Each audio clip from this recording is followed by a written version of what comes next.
Shalom, jemaat yang dikasih Tuhan, apa kabar? Kiranya semua dalam kebaikan Tuhan, semua dalam kasih karunia Tuhan. Jumpa lagi dalam ibadah raya Minggu online bersama GP Kedamaian. Dan hari ini kita akan dilayani oleh hambanya Pak Pendeta Noldi Luntungan. Kiranya firman Tuhan yang disampaikan terus memperbanyak pengetahuan kita akan firman Tuhan, berikan kekuatan buat setiap kita, menyegarkan jiwa kita, sehingga kita semakin hari semakin bertumbuh indah bersama kebaikan Tuhan. Dan tentunya buat adik-adik sekolah minggu juga ada cerita yang menarik. Kami tetap berpesan kepada para orang tua untuk selalu mendampingi putra-putrinya saat menyaksikan tayangan cerita sekolah minggu, supaya anak-anak kita juga tetap bertumbuh, semakin bertumbuh dalam kebenaran firman Tuhan. Bekal itu yang terbaik yang kita bisa berikan kepada anak-anak kita. Dan bagi Bapak Ibu yang rindu untuk memberikan persembahan pekerjaan Tuhan yang ada, silakan mentransfer ke nomor rekening GP Kedamaian. Tuhan memberkati setiap persembahan yang Bapak Ibu sudah berikan. Pelayanan pastoral tetap terbuka buat seluruh jemaat. Silakan menghubungi nomor sekretariat jika ada yang perlu disampaikan, baik doa khusus atau apapun konseling. Silakan menghubungi nomor sekretariat. Seluruh hamba Tuhan, Ibu Gembala akan melayani Bapak Ibu Saudara. Dan mari kita siapkan hati kita akan mengikuti ibadah online pada pagi hari ini. Tuhan Yesus berkati. Selamat hari Minggu. Shalom. Shalom jemaat yang kasih Tuhan, masih dalam suasana Paskah. Kita percaya kasih Tuhan terus mengalir buat setiap kita. Walaupun kita beribadah di rumah masing-masing, kita percaya hadirat Tuhan nyata buat setiap kita. Kalau kita ada pagi hari ini, itu karena kebaikan Tuhan. Amin. Siapkan hati kita, siapkan kehidupan kita, entah kita mulai memuji, menyembah Dia. Menyiapkan segala keberadaan kita untuk masuk dalam ibadah pada pagi hari ini. Damai sukacita Allah, damai sejahtera turun buat kita semua. Dan kita boleh menikmati lawatan Tuhan pada pagi hari ini. Kasih Allah yang sungguh luar biasa nyata atas kita semua. Haleluya Yesus. Haleluya Yesus. Tuhan, kami bersyukur, terima kasih buat segala yang baik yang Tuhan limpahkan buat setiap kami. Sungguh Tuhan, kami bersyukur kalau hari ini kami ada, itu bukti karena kasih-Mu nyata buat setiap kami. Tuhan ampuni kami, Tuhan layakkan kami, untuk kami terus masuk dalam hadirat-Mu pada pagi hari ini. Kami rindu semakin hari semakin dekat, semakin intim bersama-Mu Tuhan. Supaya kehidupan kami semakin hari boleh semakin berkenan di hadapan-Mu Tuhan. Ini hati kami, ini hidup kami, jemaat-Mu, umat-Mu yang Kau kasihi. Kami siapkan hati kami semua Tuhan untuk memuji Engkau, untuk menyembah Engkau, untuk memuliakan Engkau. Sebab hanya Engkau yang layak terima segala pujian. Sekali lagi Tuhan, layakkan setiap umat-Mu. Ini pujian kami, ini sembah kami di hadapan-Mu, sebagai ucapan syukur kami Tuhan, karena Engkau telah melakukan yang terbaik untuk setiap kami Tuhan. Terima kasih Yesus. Terima kasih Tuhan. Terima kasih Yesus. Haleluya. Haleluya. Terima kasih Yesus Tuhan. Haleluya. Terima kasih Tuhan. Kasih Allahku sungguh telah terbukti ketika Dia serahkan anaknya. Kasih Allah mau berkorban bagi kau dan aku. Tak ada kasih seperti kasih-Mu, kasih Allahku. Kasih Allahku sungguh telah terbukti ketika Dia serahkan anaknya. Kasih Allah mau berkorban bagi kau dan aku. Tak ada kasih seperti kasih-Mu. Bersyukur, bersyukur, bersyukurlah, bersyukur karena kasih setia-Mu. Ku sembah, ku sembah, ku sembah dan ku sembah. Lama hidupku ku sembah Kau Tuhan. Kasih Allahku sungguh telah terbukti. Kasih Allahku sungguh telah terbukti. Ketika Dia serahkan anaknya. Kasih Allah mau berkorban bagi kau dan aku. Tak ada kasih seperti kasih-Mu. Bersyukur, bersyukur, bersyukur, bersyukurlah, bersyukur karena kasih setia-Mu.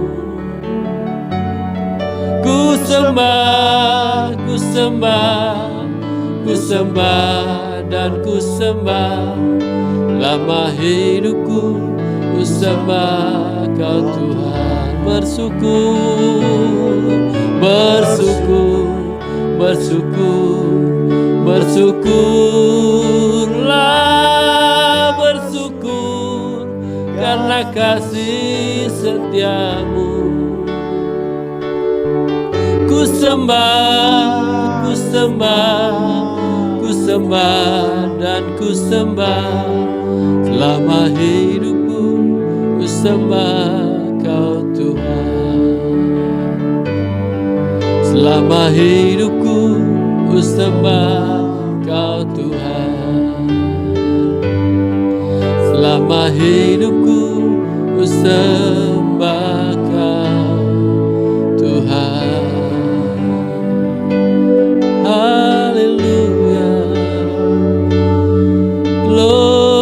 Bagi-Mu Tuhan, Kau yang layak kami sembah. Haleluya, glory. Terima kasih, kasih-Mu nyata Tuhan. Haleluya, glory. Terima kasih Tuhan, terima kasih Tuhan. Haleluya. Terima kasih Tuhan. Terima kasih buat segalanya Tuhan. Hanya mengucap syukur, hanya ucapan syukur dan terima kasih kita bisa naikkan di hadapan-Mu Tuhan. Haleluya.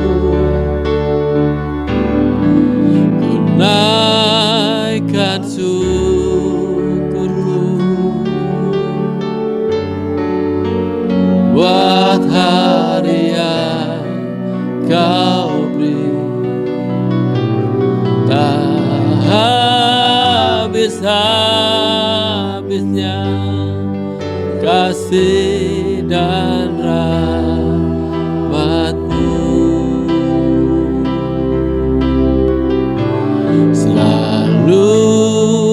Baru dan tak pernah terlambat pertolongan-Mu.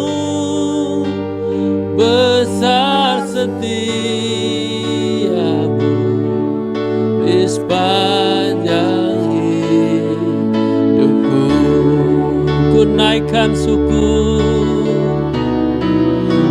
naikkan syukurku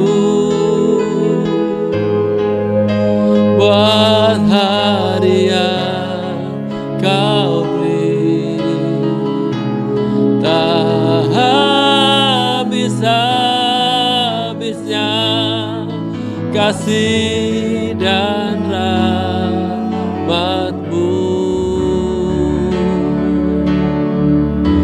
Selalu baru dan tak pernah terlambat pertolongan-Mu. Besar setia-Mu di sepanjang hidupku.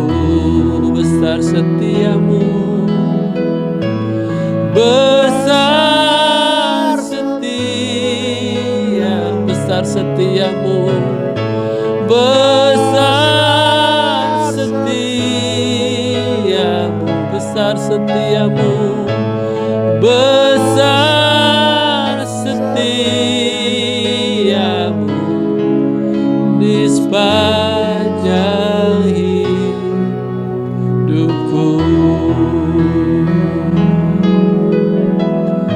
Ungkapan syukur kami di hadapan-Mu Tuhan. Besar setia-Mu sepanjang hidup kami. Kami umat-Mu siap memuji Engkau. Kami umat-Mu siap menyembah Engkau di dalam nama Tuhan Yesus. Mari sama-sama ya siap memuji Tuhan. Katakan amin. Haleluya. Shalom, apa kabar? Cepat dikasih Tuhan. Saya percaya kita semua dalam kasih Tuhan, dalam perlindungan Tuhan. Kuasanya nyata, kebaikan Tuhan nyata buat setiap hidup kita. Haleluya. Dia sungguh baik. Dia mati bagiku, Dia bangkit bagiku.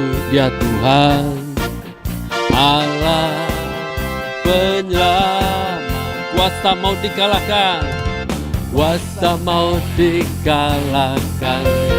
Hidupku dipulihkan. Dia Tuhan Allah kemenangan. Katakan dia sungguh baik. Dia sungguh baik. Dia sangat baik. Yesus, dia baik bagiku. Dia sungguh baik. Dia sangat baik. Yesus, dia baik bagiku. Dia ada di dalamku, bergerak di hidupku. Dia ada di dalamku, bergerak di hidupku. Ya Tuhan Allah kekuatanku, ya penuhi hatiku dengan kuasa kasih-Nya. Dia Tuhan Allah kemenanganku, kemenanganku. Dia sungguh baik. Dia sungguh baik. Dia sangat baik. Yesus, dia baik bagiku. Dia sungguh baik.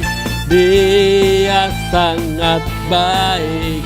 Yesus, dia baik. Sekali lagi katakan, dia sungguh baik. Dia sungguh baik.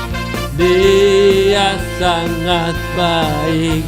Yesus, dia baik bagiku. Dia sungguh baik. Dia sangat baik. Yesus, dia baik bagiku. Yesus, dia baik bagiku. Yesus, dia baik bagiku. Haleluya.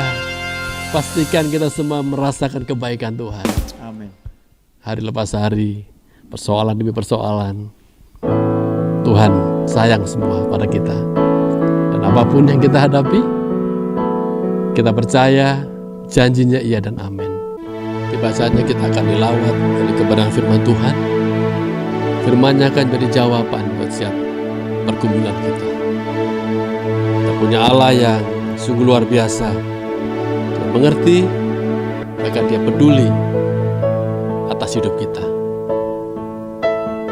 Biar pujian ini doa kita semua untuk semakin kita percaya, mempercayai Tuhan menjadi satu-satunya jalan atas kehidupan kita.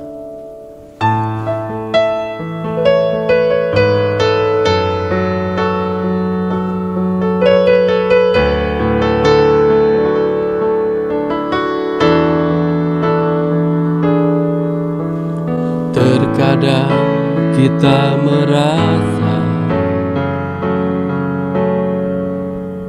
tak ada jalan terbuka,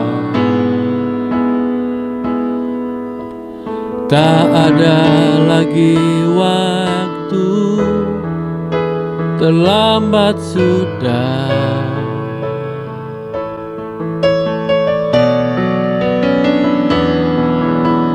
Tuhan tak pernah berdusta, Dia selalu pegang janjinya. Bagi orang percaya, mukjizat nyata.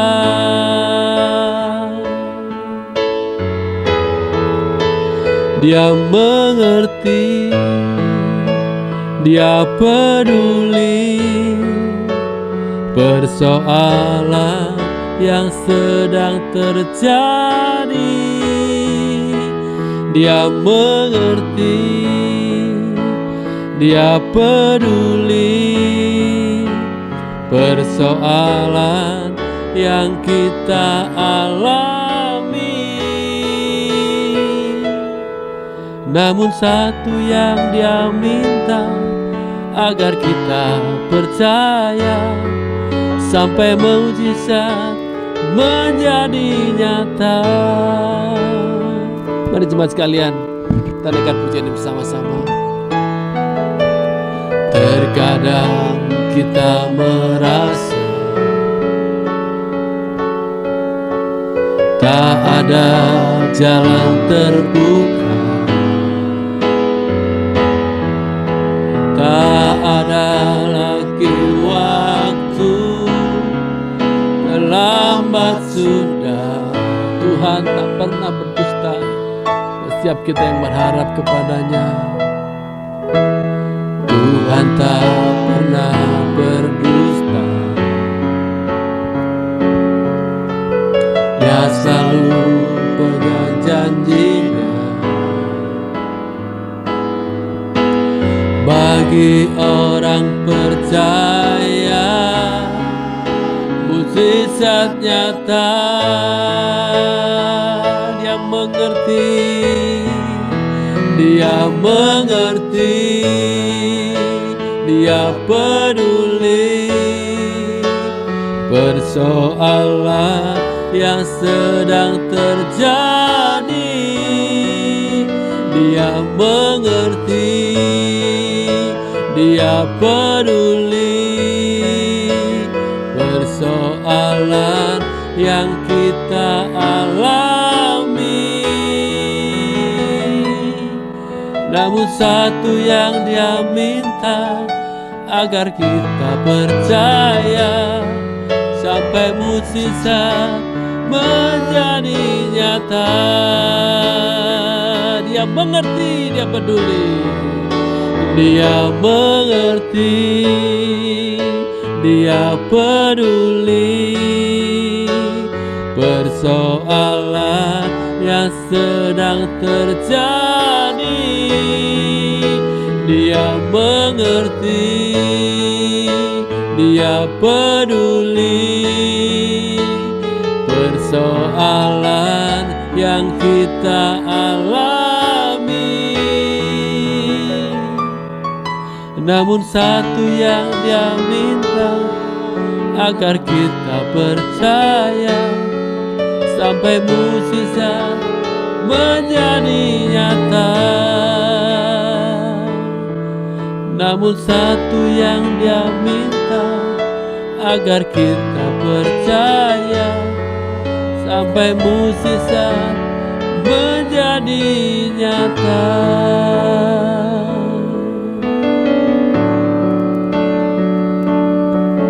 Saya persilakan hambanya menyampaikan kebenaran firman Tuhan buat kita semua.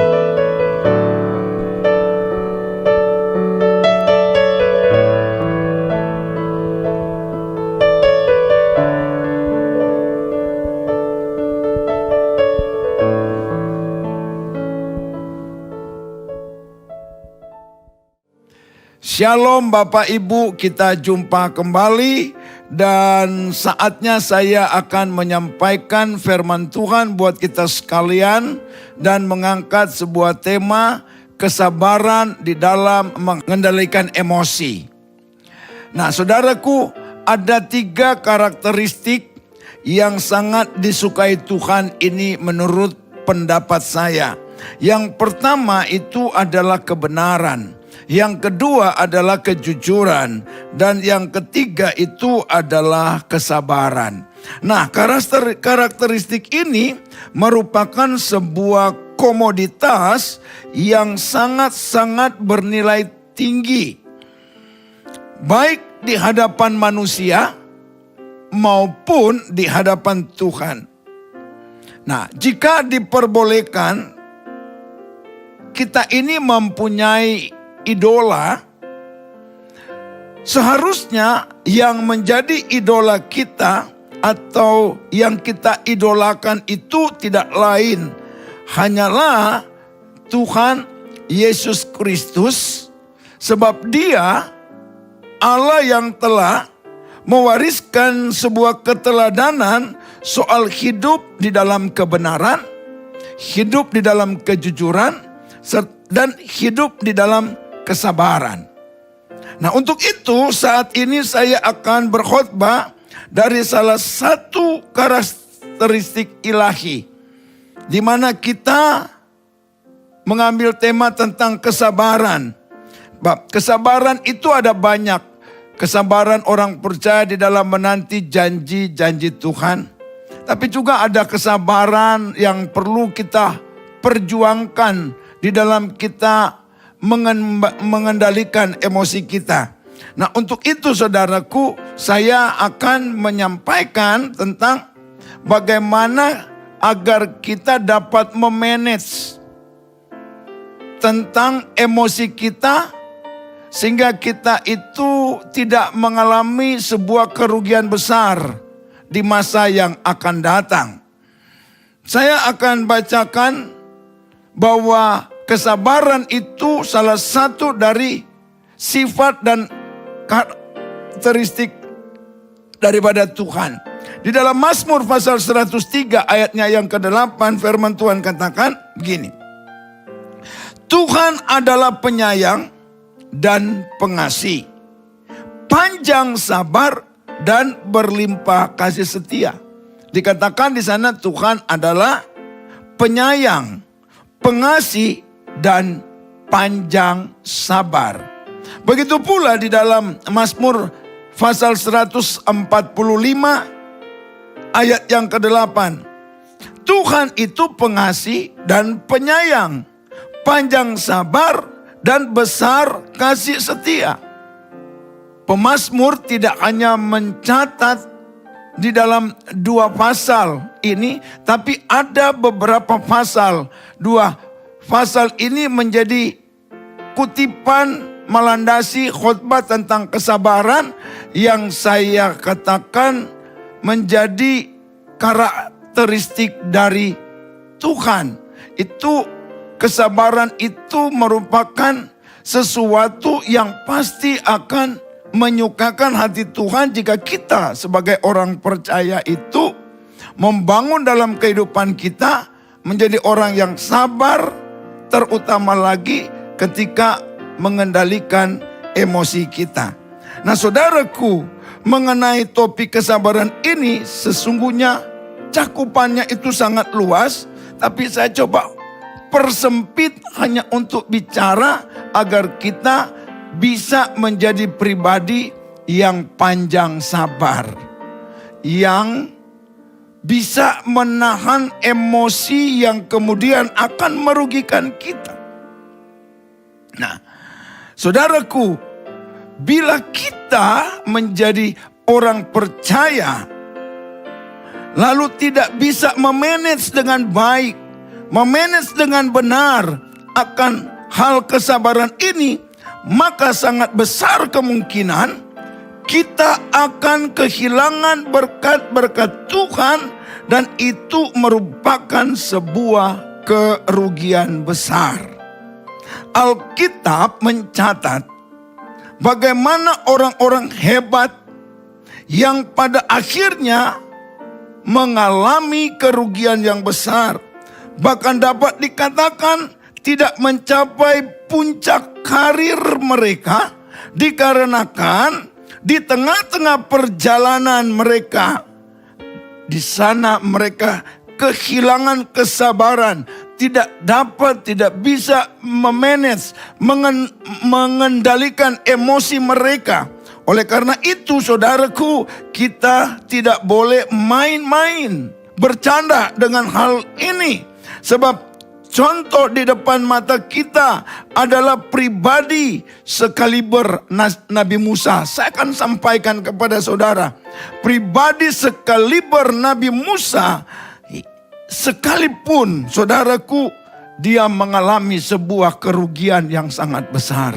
Disebabkan karena akhirnya dia, sekalipun di dalam firman Tuhan dikatakan di dalam Bilangan pasal yang ke-13, ayat yang ketiga, perhatikan baik-baik, dikatakan siapa Musa gerangan itu, yang bicara ini adalah Tuhan. Dikatakan adapun Musa ialah seorang yang sangat lembut hatinya, lebih dari setiap manusia yang di atas muka bumi ini. Wow, luar biasa. Musa itu dikatakan oleh Tuhan adalah seorang pribadi yang memiliki hati yang begitu lembut, hati yang sangat lembut. Namun karirnya itu hanya terhenti di sebuah puncak, di sebuah gunung yang bernama Nebo. Dia pedal yang harus memimpin umat Tuhan, orang Israel memasuki tanah perjanjian. Tapi ketika dia kehilangan kesabaran, tidak bisa mengendalikan emosi, maka kemudian dia melanggar kekudusan, dia melanggar kehormatan Tuhan, sehingga pupuslah harapan untuk masuk di tanah Kanaan. Untung Tuhan sekalipun tidak masuk masih mengizinkan di atas gunung Nebo itu Musa melihat dari kejauhan tanah Kanaan itu. Tetapi sesungguhnya Tuhan tidak mau Musa hanya melihat saja.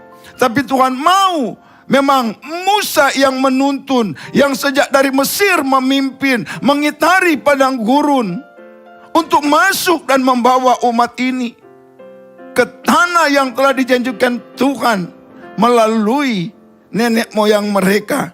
Namun apa mau dikata, nasi sudah menjadi bubur. Musa sudah terlanjur emosi, dan biarlah ini menjadi pelajaran berharga bagi kita sebagai orang percaya, bagi kita sebagai umat Tuhan, di mana kita harus lebih lagi mempertimbangkan sematang-matangnya langkah tindakan yang jika mungkin tidak disertai dengan emosi, sebab itu akan merugikan. Contohnya orang sekaliber Nabi Musa. Bahkan Tuhan bilang dia seorang yang katanya memiliki hati yang lembut. Tidak ada orang seperti dia. Namun mari kita melihat uraian di dalam firman Tuhan, terambil dari kitab Bilangan pasal 20, dimulai dari ayat 2 sampai dengan ayatnya yang ke-12. Bapak dan Ibu perhatikan ayat kedua, saya bacakan. Pada suatu kali, ketika tidak ada air bagi umat itu, berkumpullah mereka mengerumuni Musa dan Harun. Dan bertengkarlah bangsa itu dengan Musa. Katanya, sekiranya kami mati binasa pada waktu saudara-saudara kami mati binasa di hadapan Tuhan. Mengapakah kamu membawa jemaat Tuhan ke padang gurun ini supaya kami dan ternak kami mati di situ? Selanjutnya, mengapa kamu memimpin kami keluar dari Mesir untuk membawa kami ke tempat celaka ini dan bukan ke tempat menabur tanpa pohon ara, anggur, dan delima. Bahkan air minum pun tidak ada.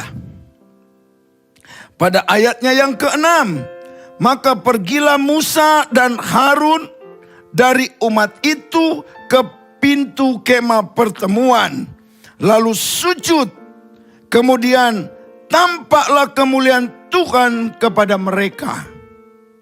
Tuhan berfirman kepada Musa, ambillah tongkatmu itu, dan engkau dan Harun kakakmu harus menyuruh umat itu berkumpul. Katakanlah di depan mata umat itu atau di depan mata mereka kepada bukit batu itu supaya diberi airnya.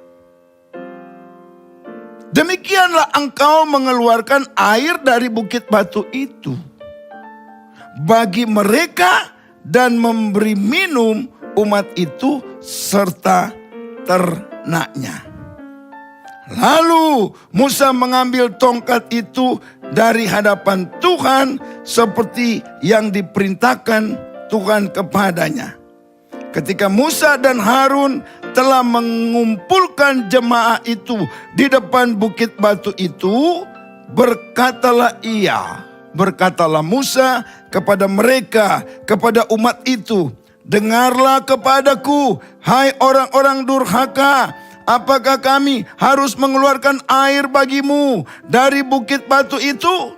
Sesudah itu Musa mengangkat tangannya, lalu memukul bukit batu itu dengan tongkatnya 2 kali, maka keluarlah banyak air, sehingga umat itu dan ternak mereka dapat minum.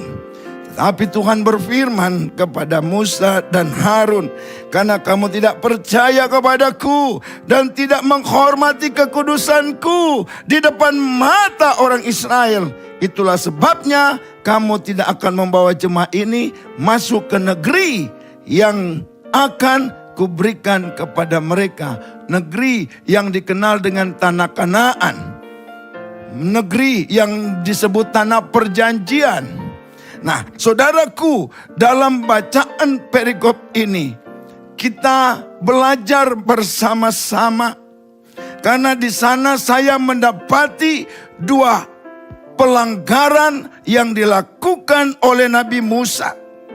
Manakala dia tidak dapat mengendalikan emosinya, di mana Musa terpancing oleh sungut-sungut dan bertengkar dengan orang Israel, yang pada akhirnya mendatangkan sebuah kerugian besar bagi seorang Musa. Disebutkan Musa tidak menghormati kekudusan Tuhan. Nah, disebutkan Musa tidak menghormati kekudusan Tuhan.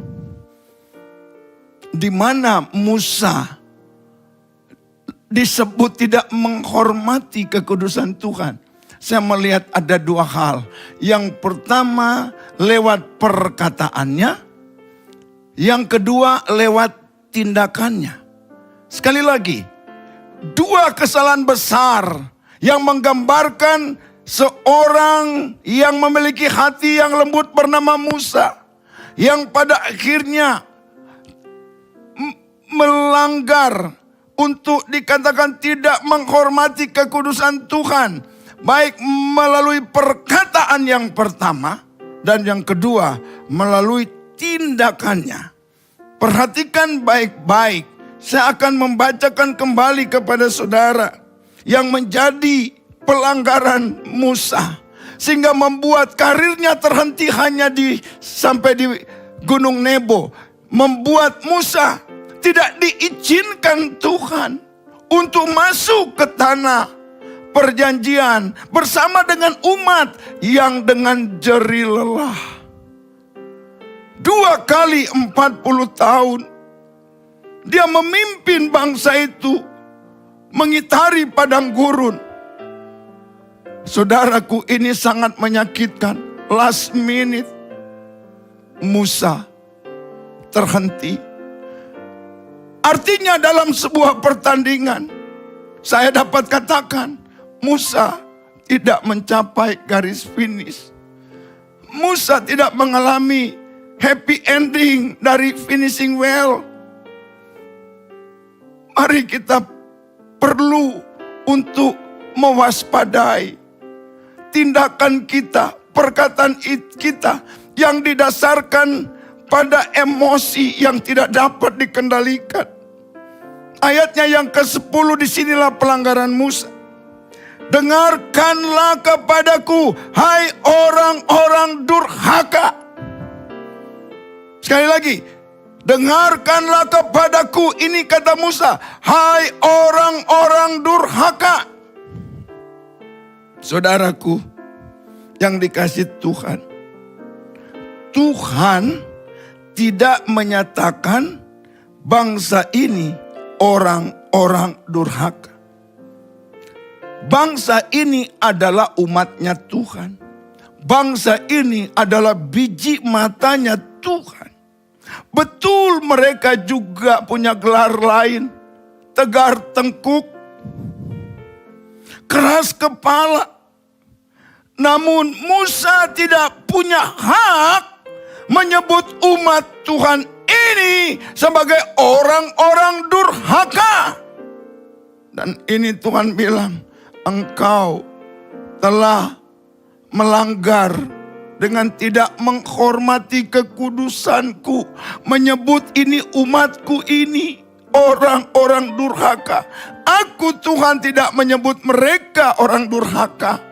Aku menyuruh mempercayakan engkau memimpin mereka sebagai umatku, biji mataku, untuk membawa mereka masuk ke tempat di mana aku telah berjanji bahkan dengan sumpah melalui nenek moyang mereka, Abraham, Ishak, dan Israel. Kenapa engkau berkata mereka ini orang-orang durhaka? Dari mana engkau mendapatkan perkataan ini?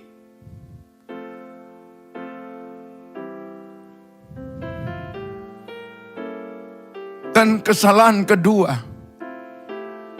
kalau yang pertama lewat perkataan, dan yang kedua adalah lewat tindakannya. Tindakan apa yang menjadikan Musa dikatakan Tuhan, kenapa engkau tidak menghormati kekudusanku?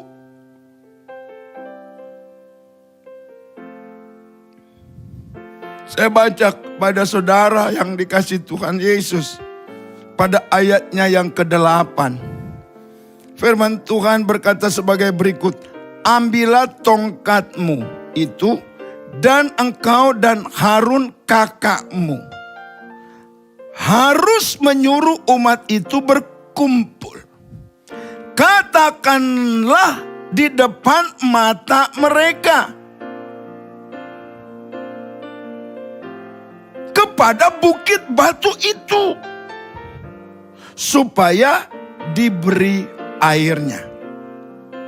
Demikianlah engkau mengeluarkan air dari bukit batu itu bagi mereka dan memberi minum umat itu serta ternaknya. Bapak, Ibu, Saudara yang dikasih Tuhan. Tuhan bilang begini kepada Musa dan Harun. Kamu ajak ini umat berkumpul di depan bukit batu itu.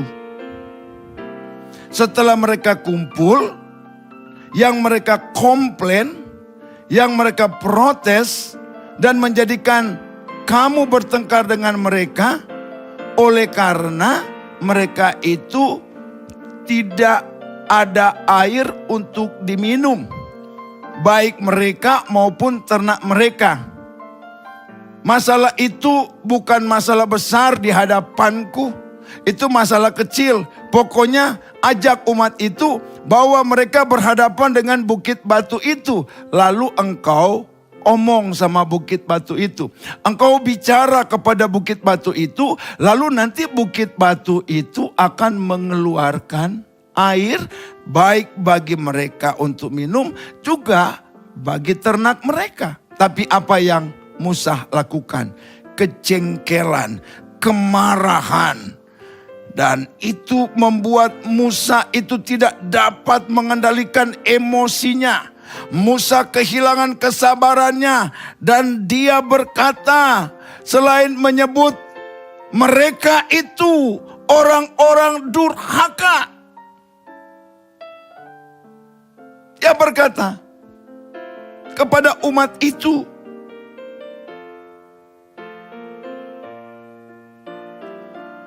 saya akan mengeluarkan air bagimu, biar kamu puas minum. Dan apa yang dilakukan Musa? Coba saudara perhatikan ayat 11.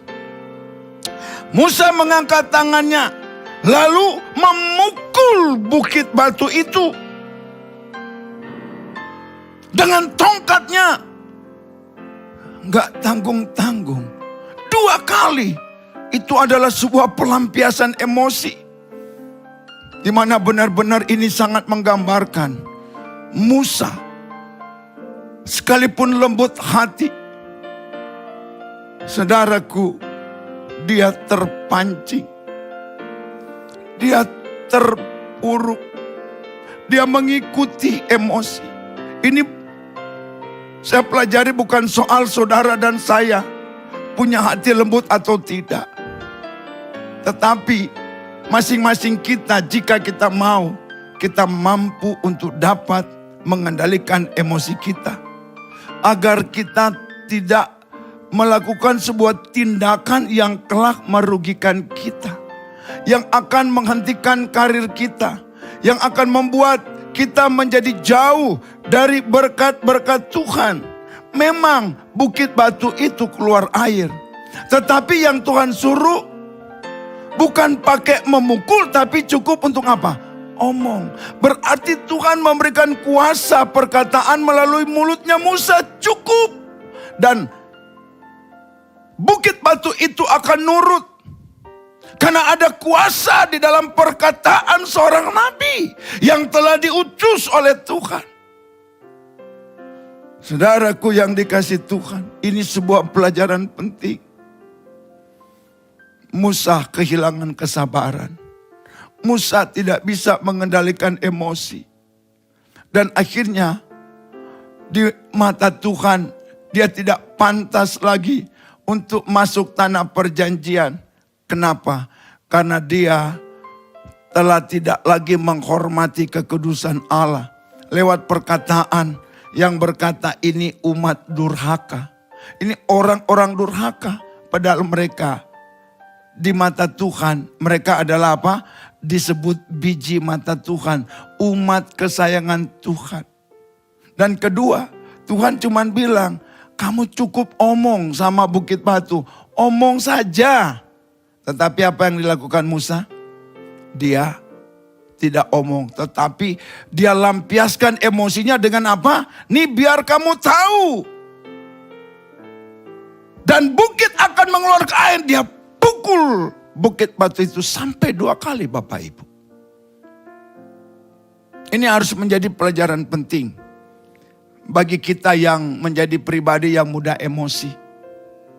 Saudara, kita jangan selalu mudah terpancing. Ya, banyak hal menjadi kita tidak sabar terhadap istri. Banyak hal menjadi kita tidak sabar terhadap suami.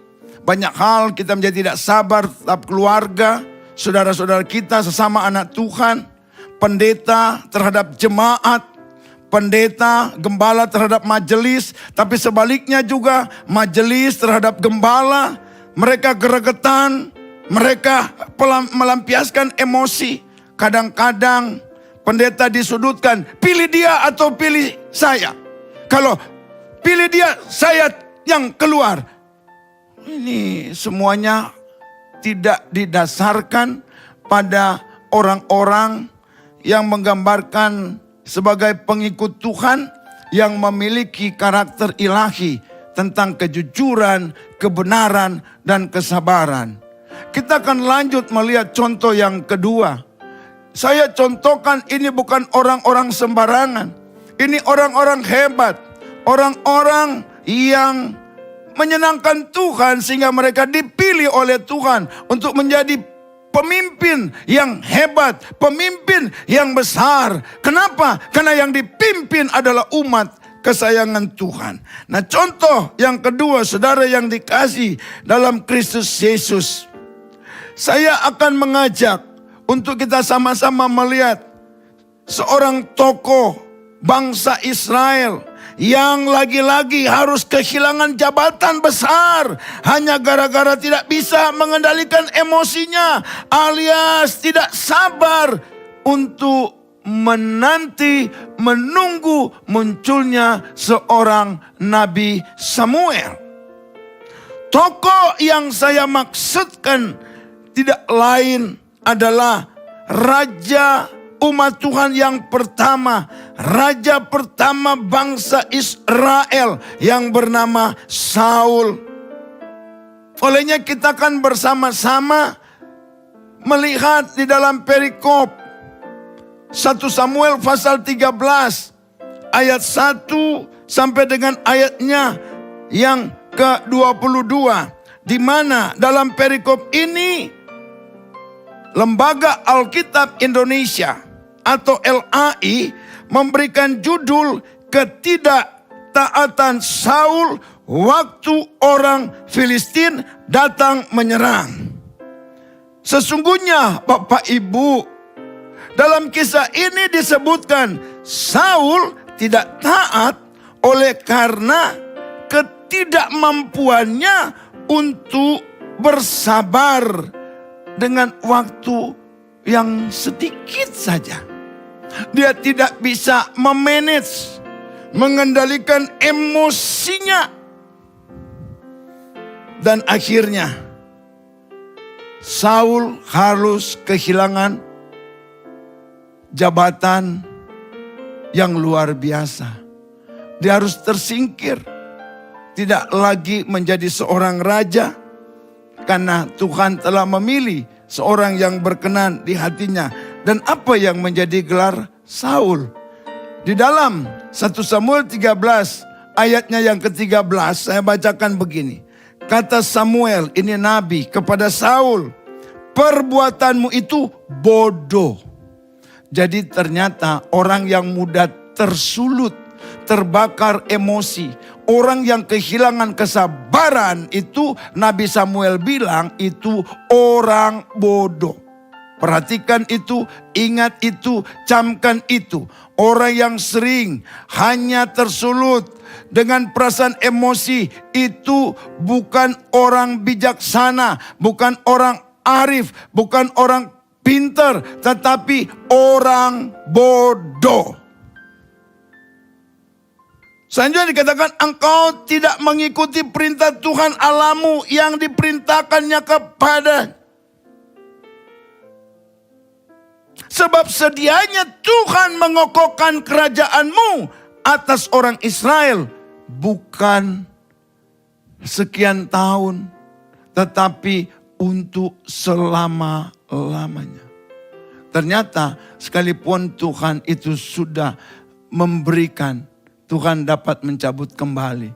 Karena Dia Allah yang berdaulat. Sekali lagi, Dia Allah yang berdaulat. Dia Allah yang memberi dan yang mengambil. Ingat Ayub bilang begini, terpujilah Tuhan, Allah yang memberi, Allah yang mengambil. Dengan telanjang aku datang, dengan telanjang pula aku pergi. Makanya dalam kesemuanya itu Alkitab mencatat, Ayub tidak berbuat dosa. Ketika semua harus hilang, dia tidak tersulut untuk menyalahkan siapa-siapa. Tapi dia mengangkat tangan dan berkata, terpujilah Tuhan Allah yang memberi, Allah yang mengambil. Jadi jangan heran saudaraku, satu waktu apa yang kita miliki bisa saja Tuhan ambil dengan cara yang kita tidak pahami, dengan cara yang tidak kita mengerti. Kenapa? Karena mungkin kita telah keluar dari jalur Tuhan. Kita telah menjadi pribadi yang tidak mampu lagi mengelola, memanage, mengendalikan. Kita punya perasaan sehingga mudah tersulut dengan emosi. Saudara yang dikasih oleh Tuhan, peristiwa Saul ini saya sebut itu tragis. Mengapa saya berani katakan demikian? Suatu ketika, kisahnya saudaraku, orang Israel ini akan berperang melawan orang Filistin. Dan masing-masing telah mengatur strategi perang. Pihak Israel, pihak Filistin telah membuat strategi masing-masing untuk berperang, untuk bertempur. Namun saudaraku, di pihak orang Israel, perang itu belum boleh dimulai karena masih menanti kehadiran, kedatangan seorang nabi sesuai dengan waktu yang telah ditetapkan, sesuai dengan waktu yang telah ditentukan. Kehadiran Nabi Samuel itu untuk tugas yang memang menjadi tugas seorang nabi yang tidak bisa dikerjakan oleh siapapun, termasuk raja sekalipun. Karena itu adalah tugas kenabian. Itu otoritas dari Tuhan yang menjadi tugas nabi. Masing-masing kita harus tahu. Kalau tugas gembala, jangan saudara coba ambil alih, melakukan kudeta di tengah jalan. Itu menggambarkan ketidaksabaran. Inilah yang membuat tragis di mana Saul harus kehilangan hal yang luar biasa. Jabatan raja harus berpindah tangan. Oleh karena apa? Dia telah menjadi orang yang tidak sabar. Sebagaimana Musa. Begitu juga yang dialami oleh Saul. Nah saudaraku yang dikasih oleh Tuhan. Jadi ketika orang Israel menanti kedatangan Nabi Samuel ini belum juga muncul. Sementara mereka merasa telah terjepit oleh orang Filistin yang akan memerangi mereka. Dan kemudian orang Israel, rakyat ini mulai panik. Dan apa yang mereka lakukan? Mereka mulai lari meninggalkan Saul. Dikatakan di dalam ayat 6 dan ayatnya yang ke-7 dari 1 Samuel pasalnya yang ke-13, orang Israel mulai lari. Mereka pergi bersembunyi di gua bukit batu dan di liang batu juga ada, bahkan yang menyeberang sungai Yordan menuju ke tanah Gad dan Gilead. Lalu Raja Saul kehilangan kesabaran dan dia menyuruh seseorang untuk mengambil sesuatu dan membakar korban bakaran, membakar korban keselamatan yang bukan menjadi domainnya, yang bukan menjadi tugas pokoknya, dan itu hanyalah boleh dilakukan oleh utusan Tuhan, oleh nabi yang ditetapkan dan yang dipilih oleh Tuhan. Namun saudaraku, Saul tidak menghiraukan itu dalam kepanikan. Nah, ini penting. Menjadi pelajaran. Kita boleh takut, kita boleh panik, itu manusiawi. Tapi ingat, jangan sampai kita melanggar norma-norma yang telah menjadi ketetapan ilahi. Jangan kita mengambil langkah yang bukan menjadi domain kita. Jangan kita mengambil alih yang memang bukan tugas kita, yang bukan menjadi otoritas kita. Kita akan kehilangan segala-galanya. Kita jangan menjadi pribadi yang sombong. Jangan karena kita ini seorang yang merasa hebat di sebuah gereja, lalu kita bisa mengatur seenak-enaknya. Jangan kita mengubar emosi kita. Kita boleh greget, kita boleh begini dan begitu. Tetapi ingat, Paulus pernah mencatat, janganlah engkau melakukan sesuatu sesuai dengan batas-batas yang Tuhan telah tetapkan. Jangan melampaui batas-batas itu. Artinya kita jangan mudah tersulut emosi, terbakar dengan penuh emosi, sehingga kita bisa kehilangan berkat-berkat Tuhan. Saudara yang dikasih Tuhan, mengakhiri firman Tuhan, kita akan belajar melalui Amsal.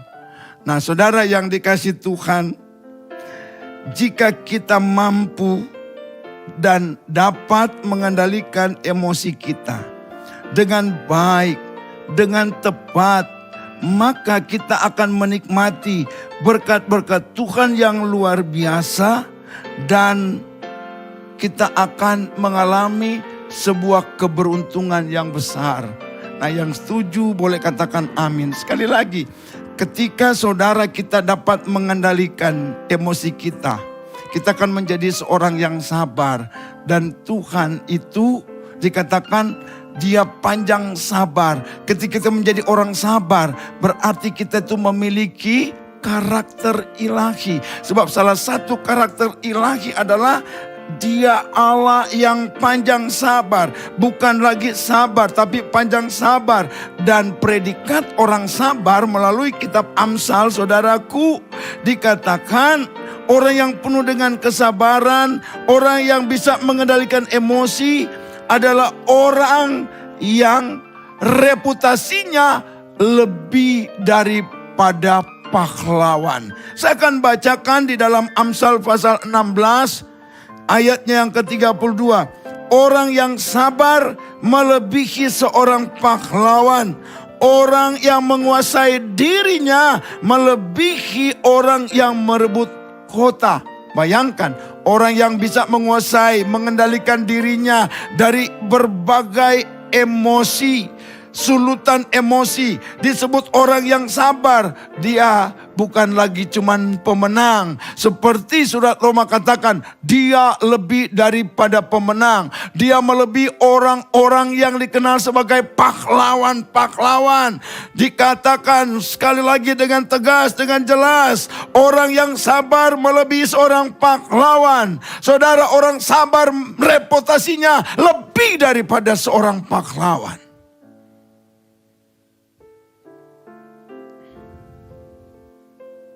Kitab Amsal menyatakan sebagai orang-orang yang sabar bukan hanya gambaran seperti seorang pahlawan, melainkan melebihi.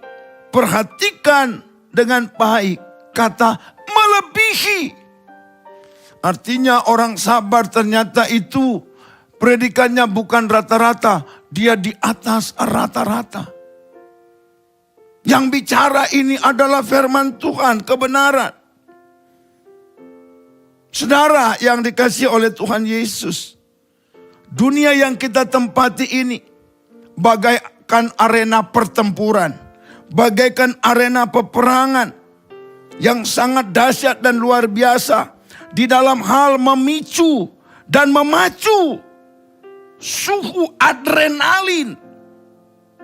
Itu bisa mengalami peningkatan yang signifikan dalam kondisi dan situasi tertentu. Saudara, jadilah orang sabar ketika Anda sedang antre. Jadilah Anda orang sabar. Ya, saya kalau melihat Jakarta, para pengendara motor itu sebagian besar itu tidak sabar. Lampu masih merah, mereka nyelonong. Coba kalau nanti ada mobil yang tidak memperhatikan itu, tiba-tiba mereka tertabrak, itu kerugian besar. Kadang-kadang saya suka jengkel Bapak Ibu ketika sedang check-in. Enak bener orang itu main nyelip. Aduh, rasa-rasa saya itu pengen nonjok. Tapi mikir, pendeta.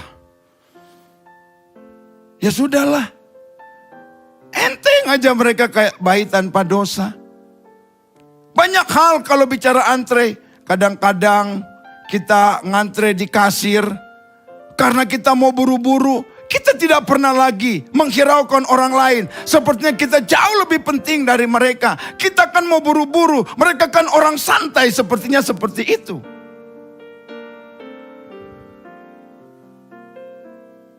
Dari hari berganti hari. Minggu berganti minggu. Bulan berganti bulan. Tahun berganti tahun, bahkan abad berganti abad. Bahkan sepanjang segala zaman hingga saat ini. Dalam hal menjadi seorang yang sabar. Merupakan pergumulan yang tidak mudah. Merupakan pergumulan yang tidak gampang. Alias itu pergumulan yang sulit. Pergumulan yang benar-benar susah bingit. Kata anak gaul, kata anak milenial. Bingit-bingit susahnya. Bingit-bingit sulitnya. Tapi ingat, bukan berarti kita tidak bisa untuk menjadi orang yang sabar. Persoalan cuma satu kata, mau. Lawannya tidak mau. Kita punya penolong yang diutus Bapa yang bernama Roh Kudus. Mari kita mohon pertolongannya. Tuhan, tolong aku agar sepanjang hari ini saya ini boleh sukses di dalam mengendalikan emosi saya. Saya bisa menjadi seorang yang berhasil untuk menjadi pribadi yang sabar. Sabar terhadap A, sabar terhadap B, sabar terhadap ini, sabar terhadap itu. Saudara yang dikasihi Tuhan, terlebih lagi kita yang hidup di sebuah era teknologi yang serba cepat. Dan cepatnya super. Sehingga kita ini terkontaminasi dengan teknologi informasi yang serba modern ini.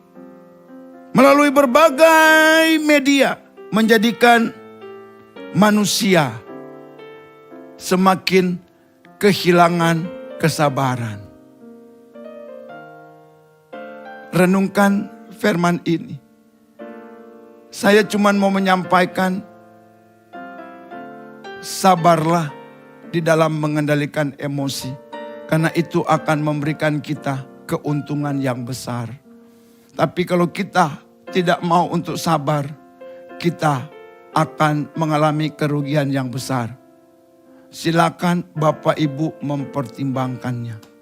Kiranya firman Tuhan ini boleh menjadi berkat bagi kita, bahkan boleh menjadi bekal dalam proses pembelajaran.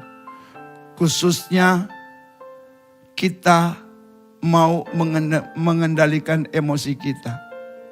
Jangan kita beri kesempatan kepada iblis untuk menyulut emosi kita, untuk membakar emosi kita, sehingga menjadi seorang yang tidak sabar. Tuhan Yesus menyertai kita, memberkati kita. Tetap semangat dan jaga kesehatan. Amin. Saudara, saya undang kita semua bangkit berdiri dan kita akan mengakhiri ibadah pada hari ini dengan berdoa. Mari kita berdoa. Bapa dalam kerajaan surga, kami mengucap syukur atas penyertaan dan berkat-Mu pada ibadah pada pagi hari ini. Bapa, kami mengucap syukur atas pemberitaan firman Tuhan melalui hamba-Mu, Bapak Pendeta Noldi Luntungan. Bapa, kami berdoa kiranya hamba-Mu ini Tuhan terus pakai dimanapun mereka berada. Urapi mereka, berkati kehidupan dan keluarga mereka, sehingga semakin hari Tuhan semakin percayakan pelayanan pemberitaan firman ini bagi setiap orang-orang yang memerlukan firman-Mu. Terima kasih Bapa atas berkat-berkat-Mu. Kami juga berdoa bagi setiap jemaat-Mu, kiranya Engkau memberkati mereka di dalam kehidupan mereka, setiap pekerjaan, setiap anak-anak mereka yang sekolah, dimanapun mereka berada. Tuhan berkati setiap keluarga anak-anak-Mu. Dalam pandemi COVID ini, kiranya Engkau terus memberkati, menjauhkan mereka dari bahaya COVID, bahkan memberkati mereka dengan kehidupan, sehingga mereka tidak ada yang kekurangan. Terima kasih Bapa. Kami berdoa juga bagi Ibu Gembala dan seluruh keluarganya dan tim pengembalaan. Tuhan juga selalu memberkati dan menyertai. Kami juga mau berdoa Tuhan dengan penuh ucapan syukur bagi tim ibadah online umum dan sekolah minggu dari GBI Kedamaian. Mereka-mereka yang terus-menerus berusaha dengan cara-cara yang sederhana untuk memastikan ada ibadah secara online. Berkati mereka, rumah tangga mereka, keluarga mereka, pekerjaan dan pelayanan mereka. Terima kasih ya Tuhan. Kami juga berdoa bagi setiap persembahan yang sudah diberikan oleh anak-anak-Mu, baik persembahan persepuluhan maupun persembahan syukur mereka. Terimalah Tuhan, dan biarlah Engkau sendiri yang membuat persembahan itu boleh dipakai menjadi berkat untuk melayani kembali di dalam GBI Kedamaian ini. Setiap mereka yang memberi, Tuhan memberkati kembali berlipat kali ganda. Terima kasih Bapa. Kami juga mau berdoa bagi bangsa dan negara kami yang saat-saat ini sedang dilanda berbagai macam tekanan, baik pandemi maupun tekanan-tekanan yang lainnya. Tuhan lindungi bangsa ini. Kasihanilah kami Tuhan. Hindarkan supaya COVID ini segera boleh berlalu Tuhan. Biarlah Engkau meneguhkan pemerintah yang dipimpin oleh Bapak Presiden Jokowi dan Bapak Wakil Presiden Ma'ruf Amin dan seluruh jajaran menteri dan staf pemerintahan di daerah, TNI dan Polri. Teguhkan dan satukan Tuhan untuk mengawal kedaulatan negara ini dengan kekuatan dan hikmat yang datang daripada-Mu. Terima kasih Bapa. Dan biarlah Engkau sendiri saat ini yang akan menyertai setiap anak-anak-Mu yang akan kembali ke dalam kehidupan mereka, dalam setiap rumah tangga mereka. Saudara-saudara kekasih di dalam Tuhan Yesus Kristus, bila Engkau kembali ke dalam kegiatan rumah tanggamu dengan membawa kasih karunia dan damai sejahtera dari Allah Bapa kita, cinta kasih di dalam anaknya yang tunggal, Tuhan Yesus Kristus, dan persekutuan dan penyertaan dari Allah Roh Kudus, ketiganya yang esa, menyertai saudara sekalian bersama seluruh keluargamu, dimanapun engkau berada, bahkan sampai selama-lamanya. Haleluya. Amin. Selamat hari Minggu. Tuhan memberkati kita semuanya.